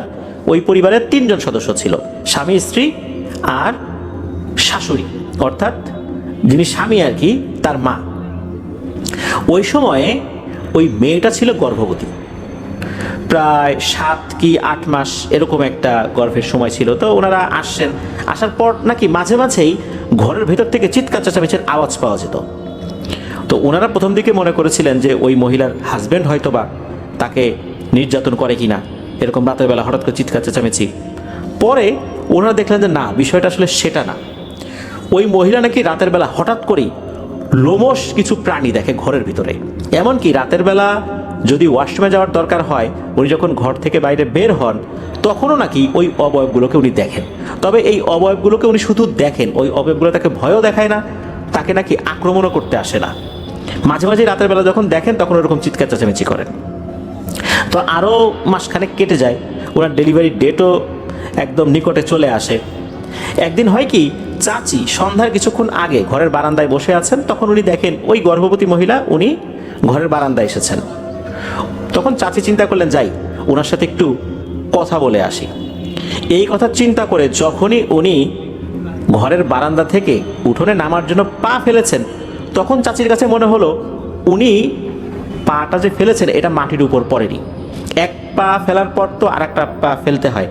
প্রথম পা ফেললেন, দ্বিতীয় পাও ফেললেন, কিন্তু উনি মাটির উপরে পড়েননি। মনে হচ্ছে উনি শূন্যের উপরে আছেন। এরপর চাচি খেয়াল করলেন উনি শূন্যে ভেসে ভেসে খুবই দ্রুত গতিতে ওই গর্ভবতী মহিলার দিকে এগিয়ে যাচ্ছেন।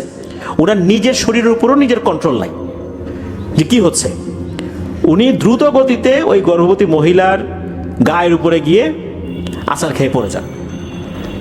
উনিও তো আসলে অসুস্থ অবস্থায় ছিলেন, হঠাৎ করে এরকম একজন মেয়ে এসে তার গায়ের উপর পড়ে গেছে, এই ধকলটা উনিও সামলাতে পারেন নাই, উনিও পড়ে যান।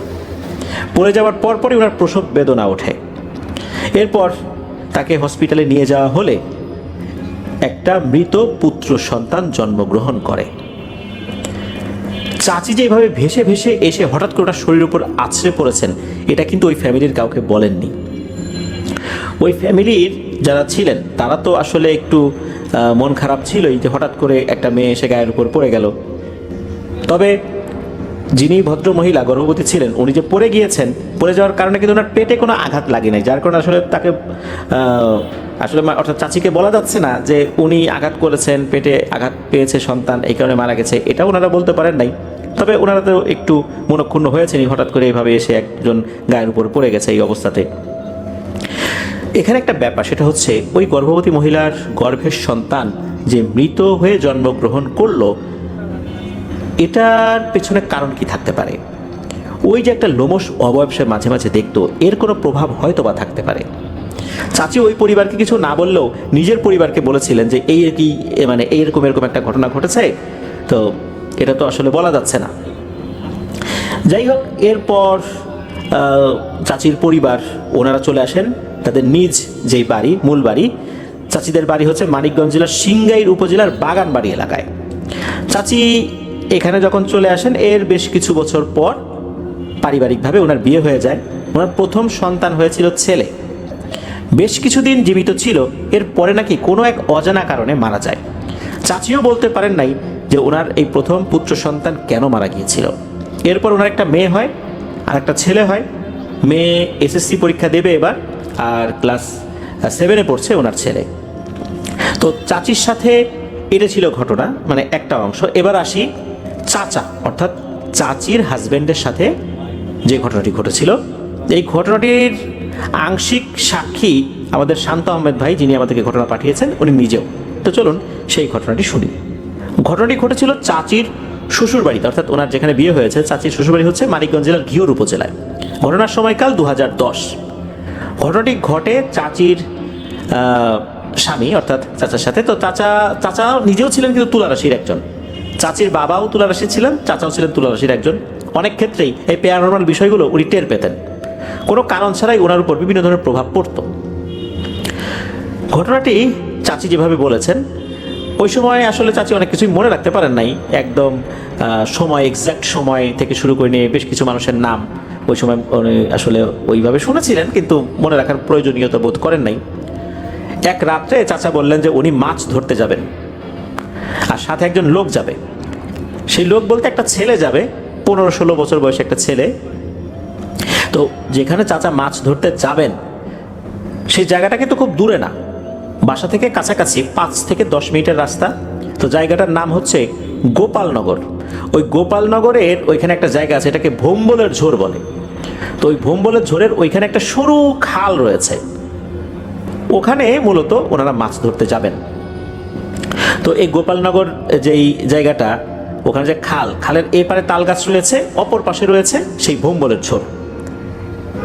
যখন রাত নেমে আসে, রাত তখন গভীর তা না, হয়তো বা এশার আজান দিয়েছে বা এশার নামাজের পর এরকম একটা সময় আর কি, ওনারা দুজন মাছ ধরতে গিয়েছেন। তো সেখানে গিয়ে মাছ ধরতে থাকেন। মাছ ধরতে ধরতে যখন ওই তাল গাছের কাছাকাছি এসেছেন, তখন কে যেন পানির উপরে ঢিল ছুড়ল। এদিকে চাচা চিন্তা করলেন যে কি ব্যাপার, এই রাতের বেলা পানির উপর ঢিল ছুড়ল কে? উনি তো একটু বিরক্তই হয়েছেন, চিন্তা করছেন কেউ হয়তো বা ইচ্ছাকৃতভাবে এই কাজটি করেছে। চাচা ধমক দিয়ে বলে উঠলেন, এই কে রে, এই কে ঢেল মারিস? তখন ওই পাশ থেকে কোনো কথাবার্তার আওয়াজ উনি পান না। উনি চিন্তা করলেন হয়তোবা ঢিল না, কোনো বড় সাইজের ব্যাঙ লাফ দিয়ে পানিতে পড়েছে।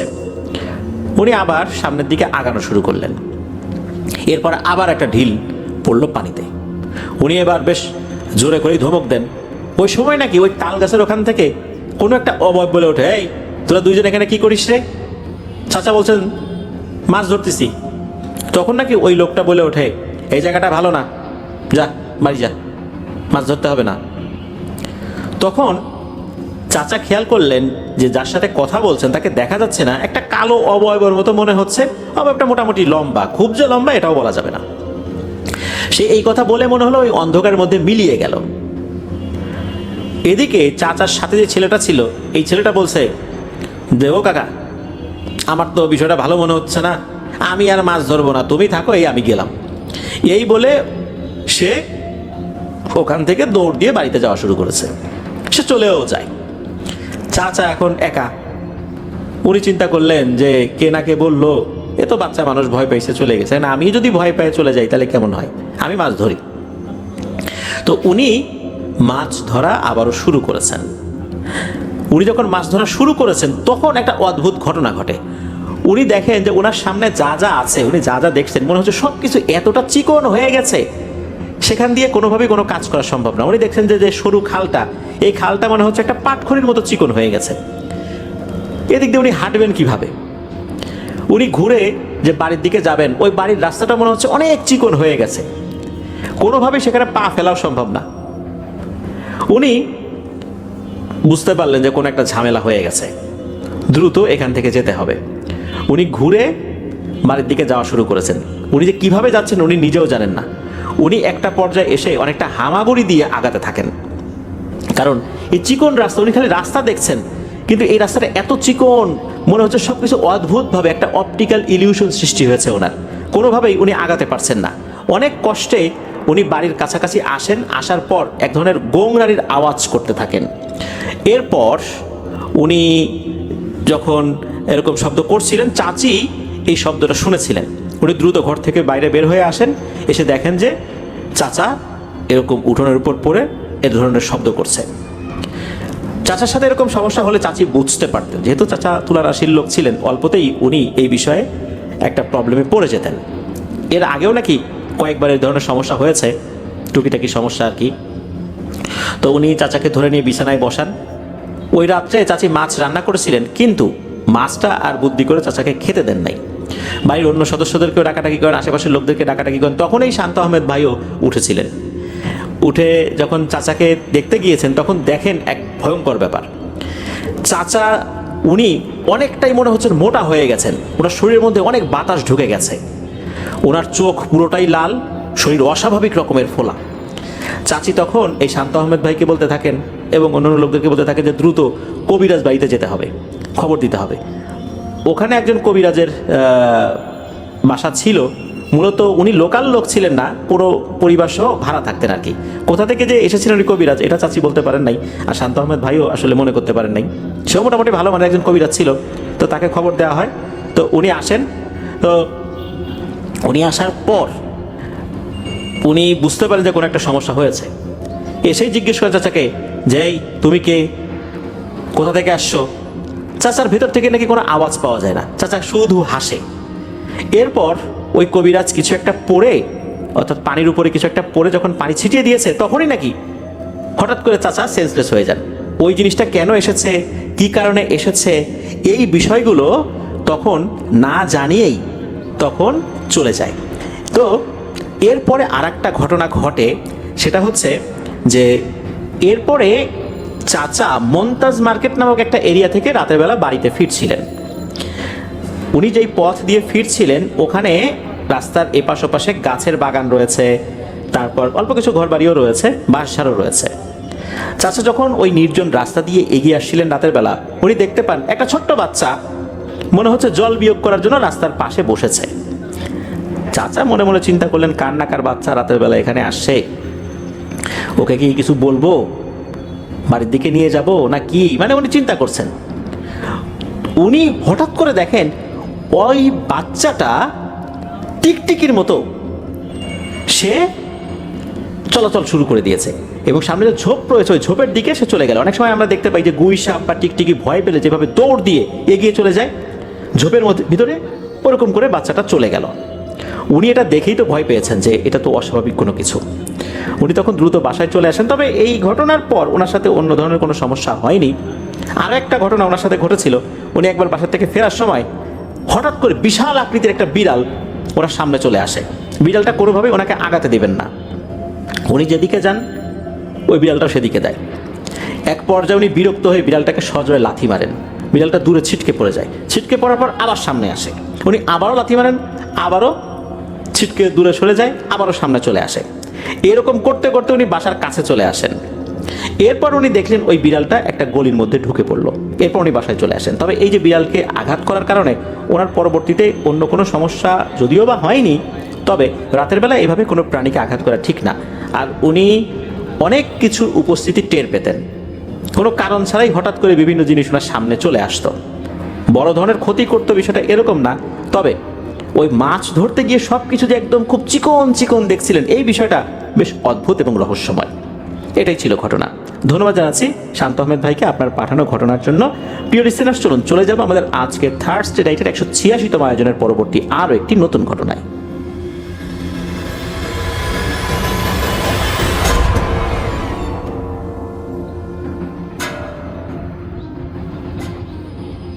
ফিরে এলাম প্রিয় লিসেনার্স আমাদের এবারে থার্সডে নাইটের 186তম আয়োজনের পঞ্চম ঘটনায়। এখন যে ঘটনাটি আপনাদের সাথে শেয়ার করব, এই ঘটনাটি আমাদেরকে যিনি পাঠিয়েছেন তার নাম জুলকার নাইম। ঢাকা দক্ষিণ সিটির অন্তর্গত ডেমরাতে ওনার বাড়ি। চলুন ঘটনায় চলে যাই। সময়টা 2018, সবেমাত্র ইন্টার পরীক্ষা শেষ করে কিছুটা সময় অবসর নিচ্ছেন। ফ্রেন্ডরা সারাদিন ক্রিকেট, ফুটবল এগুলো নিয়েই ব্যস্ত থাকতেন। সন্ধ্যা হলে ওনাদের এলাকার বিখ্যাত নদীর পাড়ে অথবা কোনো বন্ধুর বাসার ছাদে উঠে গল্পের আসর জমে উঠত। খুব ভালো সময় যাচ্ছিল। হঠাৎ একদিন সন্ধ্যায় নদীর পাড়ে ওনাদের এক বন্ধু বলে ওঠে, চল কারো গ্রামের বাড়িতে যাই। ওনারাও সাথে সাথে বলে ওঠেন, হ্যাঁ ভালো একটা প্রস্তাব। এমন কোথাও যেতে হবে যেখানে কেউ থাকবে না, অর্থাৎ এমন কারো বাড়ি যেতে হবে যেখানে মানুষজন আসলে ওভাবে বসবাস করে না। একদম পরিত্যক্ত হওয়া যাবে না, তাহলে ওখানে গিয়ে কীভাবে থাকবেন যদি পরিত্যক্ত বাড়ি হয়। তখন এক বন্ধুর নাম সবাই প্রস্তাব করে, যার নাম হচ্ছে সাব্বির, যে সাব্বির তোদের একটা গ্রামের বাড়ি আছে না এরকম বলছিল। তখন সাব্বির বলে ওঠে, হ্যাঁ চল আমাদের গ্রামের বাড়ি যাই, টাঙ্গাইলের মির্জাপুরে। ঠিক যেমন ভাবা তেমন কাজ। আমাদেরকে যিনি ঘটনা পাঠিয়েছেন এই নাইম ভাই আর ওনার আর এক বন্ধু জুবাই, ওনারা দ্রুত রওনা দিলেন কমলাপুর রেলওয়ে স্টেশনে পরের দিনে ট্রেনের টিকিট কাটার জন্য। টিকিট পেয়েও যান, 8টা টিকিট ওনারা কেটে ফেললেন। সবাই তো মহা খুশি। পরের দিন রাত 9:45টার দিকে ট্রেনে করে মির্জাপুরের উদ্দেশ্যে ওনারা রওনা দেবেন। দেখতে দেখতে পরের দিন সন্ধ্যায় ওনারা স্টেশনে পৌঁছেও গেলেন। ট্রেনও সময় মতো ছাড়লো। মির্জাপুর নামতে নামতে রাত প্রায় 12:15 বেজে গেছে। এত রাতে ওনারা সিএনজি পেয়েও গিয়েছেন। 2টা সিএনজি ভাড়া করে রওনা দিয়েছেন সাব্বিরের বাড়ির উদ্দেশ্যে। সঙ্গত কারণে এক্স্যাক্ট লোকেশনটা ওনারা আসলে উল্লেখ করেন নাই। তো যাই হোক, ওনারা সেখানে পৌঁছাতে মোটামুটি রাত 12:30 পৌনে 1টার মতো বেজে যায়। বাড়িতে পৌঁছা মাত্রই তো সবার চোখ ছানা বড়া হয়ে গেল। এ কোথায় আসলেন? সত্যিই মনে হচ্ছে কোনো ভূতের বাড়িতে এসে পড়েছেন। অনেকদিন হলো উঠোনের ঘাস টাস কাটা হয় না, প্রায় আধ হাত সমান লম্বা হয়ে গেছে ঘাসগুলো। পরে সাব্বির জানালো যে আসলে ওনারা তো বেশ কিছুদিন এখানে আসেন না, ওনার আব্বু মাঝে মাঝে আসেন দেখাশোনা করার জন্য, তাও বিগত বেশ কিছুদিন উনি আসতে পারেন নাই বিভিন্ন কারণে, এই জন্য এরকমটা হয়ে গেছে। নর্মালি এরকম থাকে না। এদিকে ওনারা কয়েকজন তো খুবই খুশি, কারণ এরকম একটা ভুতুরে পরিবেশই ওনারা আসলে চাচ্ছিলেন, যাতে করে কিছু হন্টেড এক্সপিরিয়েন্স হয়ে যায়। ওনারা বাড়ির জং ধরা তালা খুলে ভেতরে ঢুকতেই আশ্চর্য হয়ে গেলেন, কেননা ঘরের ভেতরে বিশাল বড় বড় বল্লার চাক। কেউ আসা যাওয়া করে না তো, বল্লার চাক হয়ে গেছে সেখানে। ওরাও একটা নিরাপদ আশ্রয় পেয়ে সেখানে বসতি গেড়েছে। ঘরে ঢোকার পর ঘরের জানালাগুলো ওনারা খুললেন। আসলে একটা ভুতুরে এক্সপিরিয়েন্স হওয়ার মতো একটা জায়গা। ওই বাড়ির কাছাকাছি একটা পুরনো শ্মশান রয়েছে। পরিবার থেকে একটা সতর্ক বাণী করে দেওয়া হয়েছিল রাতের বেলা যেন ওই দিকটাতে কেউ না যায়। এদিকে প্রতিবেশীদের কাছে আগের থেকেই মেসেজ দিয়ে দেওয়া হয়েছিল যে ওনারা যাবেন। তারাও খাবার রেডি করে রেখেছিলেন। যদিও বা মির্জাপুর স্টেশন থেকেই কিছু খাবার ওনারা কিনেছিলেন, কিন্তু রাতের একটা ভারী খাবারের প্রয়োজনীয়তাও ছিল। প্রতিবেশীদের আতিথেয়তায় মুগ্ধ হলেন। এই রাতের বেলা সবাই এইভাবে কষ্ট করে রান্নাবাড়া করেছেন। যাই হোক, খাওয়া দাওয়া শেষ করে ওনারা ঘুমানোর প্রস্তুতি নিচ্ছেন। ওখানে যেই সিন্দুকের মতো বড় বড় যেই বক্সগুলো রয়েছে তার ভেতরে কাঁথা, কম্বল, লেপ, বালিশ এগুলো থাকে, যদি এখানে কেউ আসে যাতে করে সেখান থেকে এগুলো বের করা যায়। তো এগুলো বের করে ওনারা বিছানা পেতেছেন। এরপর গল্পগুজব করছেন। রাত তখন আনুমানিক 2:45 মতো বেজে গেছে এরকম গল্প করতে করতে। ওনাদের সাথে এক বন্ধু আছে যার নাম হচ্ছে গাজী। দেখা গেল এই গাজী যেন কোথায় গিয়েছে। তাকে ডাকাডাকি করা হচ্ছে, কোনো সারা শব্দ নাই। সবাই চিন্তা করলেন যে কী ব্যাপার, এরকম অচেনা একটা জায়গায় গাজী হঠাৎ করে কোথায় গেল। ওয়াশরুমে গেলেও তো উত্তর অন্তত দেবে, ওয়াশরুমটা একদম ঘরের কাছাকাছি, কিন্তু সে তো কোনো উত্তরও দিচ্ছে না। এই চিন্তা করে সবাই ঘর থেকে বের হয়ে গেলেন। বের হওয়ার পর দেখা গেল ওই ঘরের কাছাকাছি একটা কাঁঠাল গাছ রয়েছে। সেই কাঁঠাল গাছের নিচে একা একা দাঁড়িয়ে আছে, মাটির দিকে এক দৃষ্টিতে তাকিয়ে আছে। ওনারা তার কাছে যাওয়ার সাথে সাথেই কোনো কিছু জিজ্ঞেস করার আগে এই গাজী বলে ওঠে, এই গাছের নিচে একটা কবর আছে, আর এই বাড়িতে মোট 3টা কবর আছে, তোরা জানিস? ওর মুখে এই কথা শুনে সবাই তো হাসাহাসি করছে, কিন্তু সাব্বিরের দিকে তাকিয়ে দেখা গেল ওর এক রহস্যময় দৃষ্টি গাজীর দিকে। মনে হচ্ছে গাজী ঠিকই বলেছে, অথচ গাজী কিন্তু এর আগে এখানে কখনোই আসেনি। সে কীভাবে জানলো? ওই সময় সাব্বির কিছু বলল না কাউকেই। ওই রাতে ওনারা ঘুমিয়ে পড়েছেন আর কথা না বাড়িয়ে। পরের দিন ঘুম থেকে উঠেই প্ল্যান করেছেন যে দুপুরে সাব্বিরের চাচার বাড়িতে খাওয়া দাওয়া করবেন, কারণ ওই বাড়ি থেকে আসলে তাদেরকে দাওয়াতও দেওয়া হয়েছে। প্রায় 25 মিনিট পায়ে হাঁটা পথ আর কি ওই চাচার বাড়িটা। এর আগে ওনারা আরেকটা প্ল্যান করেছিলেন যে সন্ধ্যায় বা সন্ধ্যার পরে ওনারা বারবিকিউ করবেন। সারাদিন গ্রাম্য পরিবেশ উপভোগ করে দুপুরের খাওয়া শেষ করে বিকালে এই নাইম ভাই আর সাব্বির গেলেন বাজারে। 5 কেজি ফার্মের মুরগি কিনে নিয়ে আসছেন। মাংস বারবিকিউ করার জন্য মাখিয়ে রাখবেন। এখন কথা হচ্ছে যে এই শিক কোথায় পাবেন, যে শিকের মধ্যে মাংসটা ঢুকাবেন? শিক তো নাই। দেখা গেল বাড়িতে একটা পুরনো ছাতা রয়েছে, নষ্ট ছাতা। এই ছাতার আবার শক্ত শক্ত শিক রয়েছে, অনেক আগের ছাতা তো। এই শিকগুলো ওনারা বের করলেন, আর সবাইকে একটা একটা করে শিক দিয়ে বলা হলো, তোমরা শক্ত কোনো কিছুর সাথে ঘষে ঘষে এর মাথাটা একটু চোখা করে নাও, যাতে করে এর ভিতর দিয়ে মাংসটা ঢুকিয়ে দেওয়া যায়। দেখা গেল গাজী সবার আগে একটা শিক নিয়ে গোসলখানার উদ্দেশ্যে হাঁটা ধরল। এদিকে এই নাইম ভাই, সাব্বির আর ওনাদের সাথে সিডনি নামে একজন ছিল, এই তিনজন গেলেন এলাকার একটা হোটেলে সন্ধ্যার নাস্তা নিয়ে আসতে। আশ্চর্যের বিষয়, ওনাদের ফিরতে ফিরতে প্রায় 1.5 ঘন্টা লেগে গেল। ওনারা বাড়িতে এসে দেখেন গাজী তখনও ওই একটা শিকই ধারালো করতে ব্যস্ত। ততক্ষণে কিন্তু চারদিক সন্ধ্যার চাদরে ঢেকে গেছে। গাজীকে নাস্তা করার জন্য ঘরে ডাকা হলেও তার কোনো উত্তর আসে না। সে ওই শিক ধার করছে তো করছেই। ওর কাছাকাছি গিয়ে যখন ওর শরীরে টাচ করা হলো, মনে হলো ওর সেন্স ফেরত আসলো।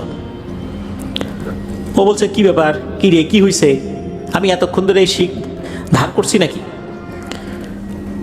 একটা বিষয় খেয়াল করা গেল, ও যে প্রায় 1.5 ঘন্টার উপরে এই শিক ধার করার চেষ্টা করছে, এই শিকটা একটুও ধার হয়নি। শুরুতে যেমন ছিল এখনো তেমনই আছে।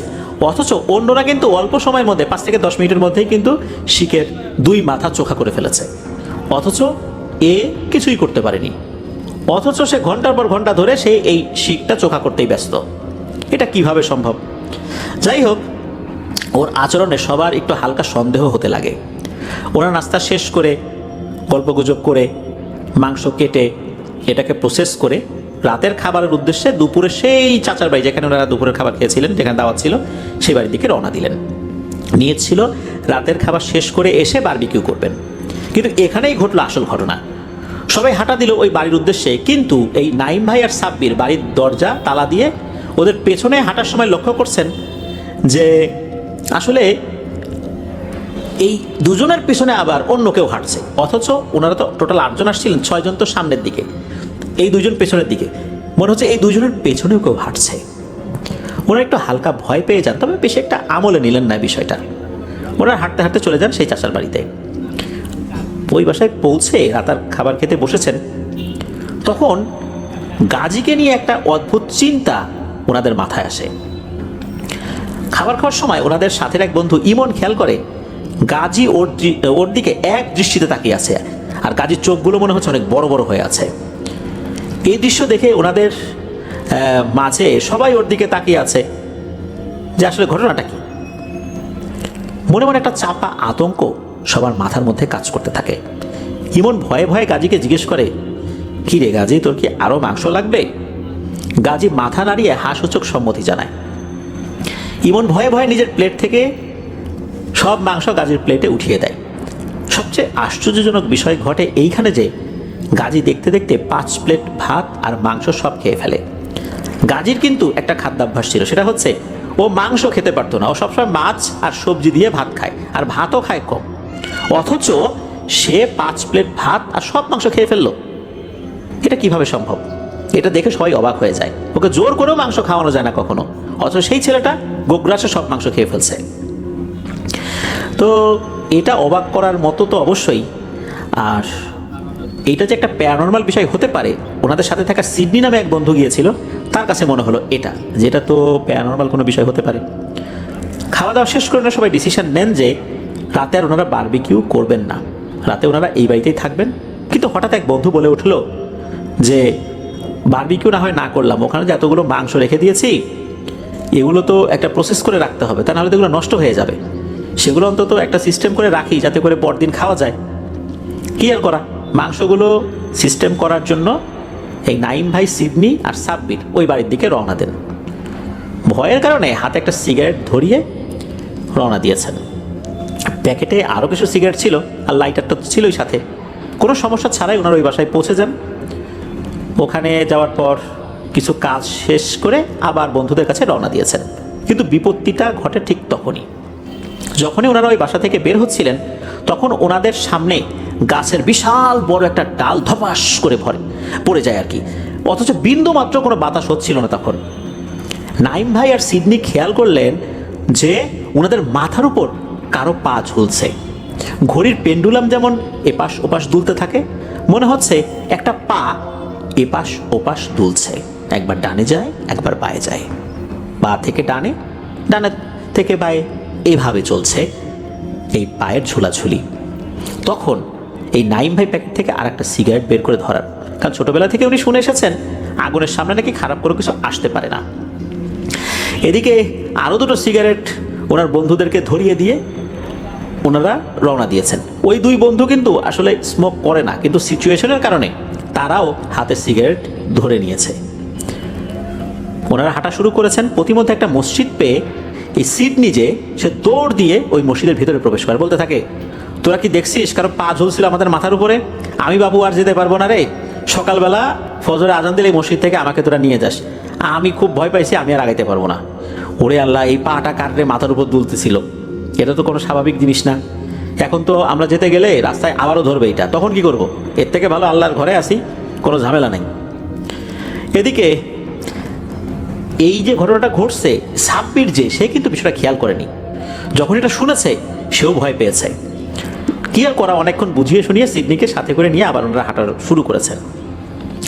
মসজিদ থেকে ওনাদের যে গন্তব্য, পায়ে হেঁটে আরও প্রায় 15 মিনিটের রাস্তা। ওনারা যখন ওই বাড়ির কাছাকাছি এসে পৌঁছেছেন, তখন সবাই চিন্তা করলেন যে ভেতরে যারা আছে এদের সাথে আর এই বিষয়টা শেয়ার করবো না যে আমরা এই ভয়টা পেয়েছি। এরপর ওনারা বাসায় যান, ওনারা গল্প গুজব করছেন। এর মধ্যে যে গাজী যে সে কিন্তু গভীর ঘুমে বিভোর। ওই রাতে নাকি ফিফা ওয়ার্ল্ড কাপের আর্জেন্টিনা বনাম ক্রোয়েশিয়ার ম্যাচ চলছিল। ম্যাচ শেষ হতে হতে রাত প্রায় 1:10 বেজে যায়। তখন আরেক বন্ধু বলে ওঠে, এই বাসায়, এই ঘরে আমাদের সবার জন্য তো পর্যাপ্ত কাঁথা বালিশ নেই, সাব্বিরের ওই চাচার কাছ থেকে আরও কিছু কাঁথা বালিশ নিয়ে আসা যায় কি না, এরকমটা বলছেন আর কি। কি আর করা, এখন কাঁথা বালিশ তো লাগবে, কীভাবে ওনারা ঘুমাবেন? তখন ওনাদের সাথে থাকা দুই বন্ধু হৃদয় আর পিয়াল সিদ্ধান্ত নেয় যে তারা দুজনে গিয়ে কাঁথা বালিশ নিয়ে আসবে। তাদের সাথে এই নাইম ভাই যেতে চেয়েছিলেন, কিন্তু শেষ দিকে আর যাওয়া হয়নি। তাদের রওনা দেওয়ার পর নাইম ভাইয়ের সাথে ওই দুইজনের যোগাযোগ হয়েছিল, ফোনে প্রায় 6 বার কন্ট্যাক্ট হয়েছে এতটুকু সময়ের মধ্যেই। হঠাৎ করে নাকি তাদের সাথে যোগাযোগ বন্ধ হয়ে যায়। কোনো এক অজ্ঞাত কারণে ফোন আর রিসিভ করছে না ওরা। অথচ ওরা যেই বাড়িতে ছিল ওই বাড়িটা কিন্তু এই যে চাচাদের যেই বাড়িটা, গ্রামের বাড়ি তো একটা থেকে আরেকটা একটু গ্যাপ থাকে, বেশ গ্যাপই ছিল ওইখানে। ওই চাচার অন্য আরেকটা ঘরে তাদেরকে ওই রাত্রে থাকতে দেওয়া হয়েছিল আর কি। তো ওরা যায়, একটু ফোন দেয় যে এখন কোন দিকে যাব, তখন সাব্বির আবার ইনস্ট্রাকশন দেয়। এরকম 6 বার যোগাযোগ হয়েছিল। হঠাৎ করে তারা যোগাযোগ আর করছে না। মিনিট 20 পর দরজায় কড়া নাড়ার আঘাতে ওরা দরজা খুলে দিয়েছেন। ওরা ঘরে ঢুকেই মাটিতে বসে পড়ে, ইশারায় পানি চাইতে থাকে। পানি পান করে পিয়াল তখন হৃদয়ের দিকে তাকিয়ে বলে, হ্যাঁ রে, তুইও কি আমার মতো লোকটার দিকে তাকিয়েছিলি? তখন হৃদয় মাথা নেড়ে হাসূচক জবাব দেয়। আর তখনই ঘটে আর একটা ঘটনা। এই যে গাজী ঘুমিয়েছিল, সে ঘুম থেকে এমনভাবে জেগে ওঠে মনে হচ্ছে কেউ ওকে হাত ধরে টেনে তুলেছে। সে উঠেই চোখ পুরোপুরি খোলেও নাই, পিয়ালকে উদ্দেশ্য করে বলছে, হ্যাঁ রে পিয়াল, সালাম দিয়েছিলি?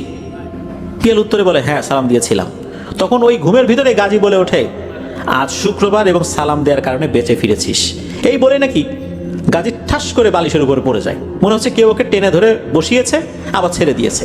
সে এতক্ষণ যে কি বলল সে আদতে নিজেও বুঝেছে কিনা এটাও সবার মধ্যে একটা সন্দেহের উদ্রেক করে। তখন এই যে সাব্বির সহ এই যে নাইম ভাই, সিডনি, এরা জানতে চায় ওই সময় যে আসলে হয়েছিলটা কি। তখন পিয়াল জবাব দেয় যে ওনারা যখন বের হয়েছে হঠাৎ করে নাকি একজন মুরব্বী রাস্তায় এসে পড়ে, যাকে এতক্ষণ দেখাই যায় নাই। চাঁদের আলো তো স্পষ্ট বোঝা যাচ্ছিল। ওরা এই ব্যক্তিকে আগে কখনো দেখেও নাই। হৃদয় আর পিয়াল যখনই তার দিকে তাকে সালাম দেয়, ওরা দেখতে পায় যে এই লোকটার শরীর মনে হচ্ছে ফেটে ফেটে গিয়েছে, চামড়া জায়গায় জায়গায় ফেটে গিয়েছে, ভেতর দিয়ে চর্বি বের হয়ে আসছে, রক্ত বের হয়ে আসছে। এমন একটা অবয়ব। তার চোখ দুটো মনে হচ্ছে লাল টকটকে, আর চোখের চতুর্দিকে কালো দাগ হয়ে আছে। এরকম একটা অবয়ব যখন দেখেছে তখন তাকে দেখে সালামও দিয়েছে।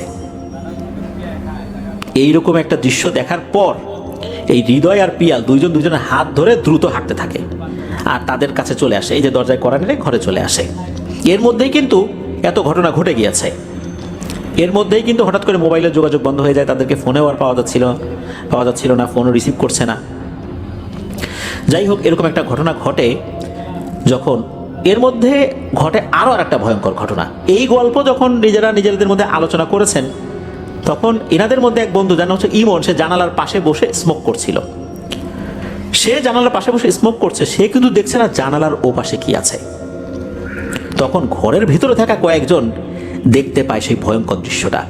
এই যে দুইজন, পিয়াল এবং হৃদয়, ওরা যে দুজন একটা অবয়ব দেখে ঘরে চলে আসলো, ঘরের ভিতরে থাকা লোকজন দেখতে পায় জানালার ওপাশে সেম অবয়বটা দাঁড়িয়ে আছে। এক দৃষ্টিতে মনে হচ্ছে জানালার ভেতরে থাকা এরা যারা বসে আছে তাদের দিকে তাকিয়ে আছে। ইমন এতক্ষণ খেয়াল করে নাই, এক পর্যায়ে হঠাৎ করে খেয়াল করে। যখনই খেয়াল করেছে তখন কিন্তু এই হৃদয় আর পিয়ালের কথা তার মনে পড়ে যায়। সেও দেখে, আরে এই অবয়বটার কথাই তো এরা বলেছিল, এখানে কি করে। তখন ইমন দ্রুত জানালার কাছ থেকে সটকে পড়ে এসে অন্যদের কাছে চলে আসে। তখন সবাই দেখে ওই লোকটা হাঁটতে হাঁটতে অন্ধকারের ভিতরে গিয়ে মিলিয়ে গেল। আসলে ওই লোকটা কে ছিল এটা কিন্তু ওনারা বুঝতে পারেন নাই। ওনাদের আরও কিছু পরিকল্পনা ছিল, আরও কয়েকদিন ওনারা কী কী করবেন। তবে এই ধরনের ঘটনা যেহেতু ঘটছিল, ওনারা পরের দিন সকালবেলায় ঢাকাতে ব্যাক করেন। আর একটা বিষয়, সেটা হচ্ছে ব্যাক করার আগে প্রথম যে বাসায় উঠেছিলেন আর কি, সাব্বিরদের যে বাসাটা, সেই বাসাতে বেশ কিছু জিনিস ছিল।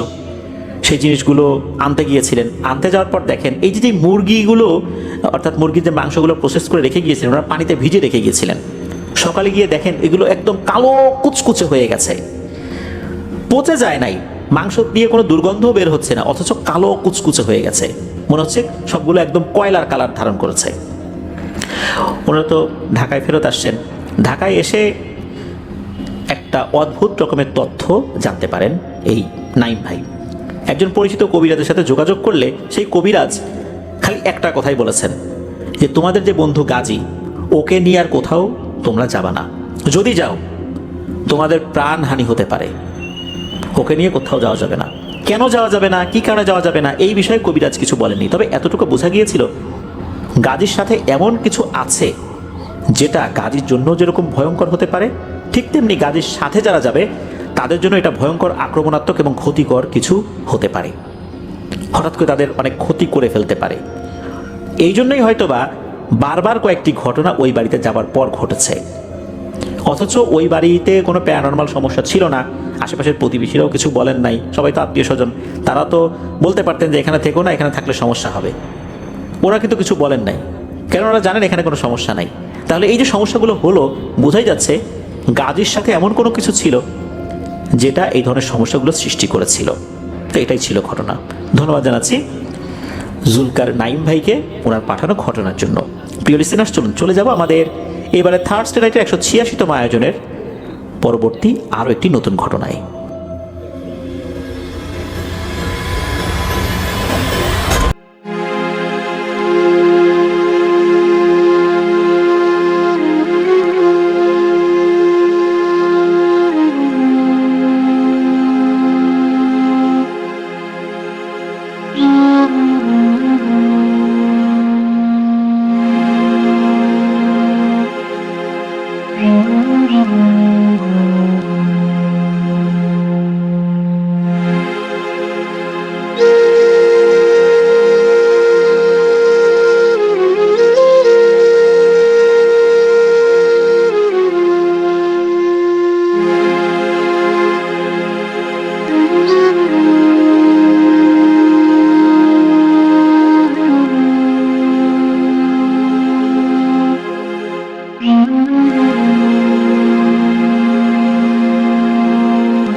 Thank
you.